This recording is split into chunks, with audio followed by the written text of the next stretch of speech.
स्वागत है आप सबका मेरी भविष्यवाणियों की पुस्तक में। तो आइए हम आज के पवित्र वचन को पढ़ेंगे जो कि परमेश्वर के दास प्रेरित अंकुर यूसुफ नरूला जी के द्वारा लिखा गया है।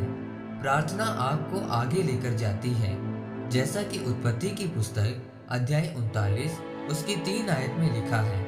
यूसुफ के स्वामी ने देखा कि यहोवा उसके संग रहता है और जो काम वो करता है उसको यहोवा उसके हाथ से सफल कर देता है। मेरे प्रियो, चाहे आप धर्मी हो, पवित्रताई में हो, लेकिन अगर आप प्रार्थना करने वाले इंसान नहीं हैं, तो फिर आप अपनी मंजिल तक पहुंचने में लेट हो जाएंगे, क्योंकि प्रार्थना आपको आगे लेकर जाती है और फिर आपके सारे हालात भी सही हो जाते हैं। बाइबल में जब हम यूसुफ के बारे में पढ़ते हैं तो लिखा है कि उसके भाइयों ने उसको मिस्र देश में बेच दिया था। वह बहुत बुरे हालातों के बीच से निकला, लेकिन वो फिर भी परमेश्वर से अलग नहीं हुआ। वह प्रार्थना करने वाला इंसान था, इसीलिए परमेश्वर उसके साथ था। इसीलिए वो जो भी काम करता था उसमें वह सफल होता था। जब वह जेल में था तो परमेश्वर उसके साथ था। जेल के दरोगा ने जेल की सारी जिम्मेदारी यूसुफ के हाथ में सौंप रखी थी। मेरे प्रियो, यूसुफ पाप की ओर नहीं गया। वह पवित्रताई में रहा और प्रार्थना उसके जीवन का मुख्य हिस्सा था। इसलिए फिरौन ने यूसुफ को कहा कि देख, मैं तुझे सारे मिस्र देश के ऊपर प्रधान नियुक्त कर देता हूँ। यूसुफ मिस्र देश का प्रधानमंत्री बना और वो अपनी मंजिल तक पहुँचा, क्योंकि परमेश्वर उसके साथ था।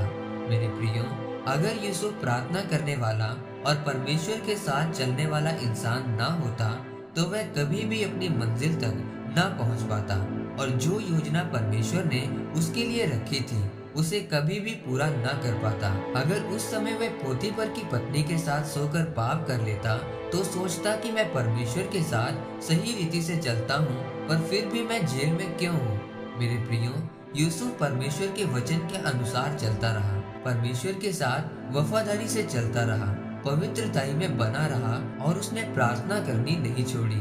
इसीलिए वह अपनी मंजिल तक पहुंचा। आज कुछ लोग ऐसे हैं कि जब उनके जीवन के हालात सही नहीं होते तो वो अपने जीवन में निराश हो जाते हैं। उनका प्रार्थना वाला जीवन कमजोर हो जाता है और इसीलिए वो अपनी आशीष को नहीं ले पाते। पर जब वो हर एक हालात में अपनी प्रार्थना वाले जीवन को कमजोर नहीं होने देते तो उनके जीवन में सब कुछ सही होना शुरू हो जाता है और वो आगे बढ़ते जाते हैं और अपनी मंजिल तक पहुंचते हैं। इसलिए मेरे प्रियो, अपने प्रार्थना के जीवन को मजबूत करें और परमेश्वर के साथ अपना संबंध बनाएं।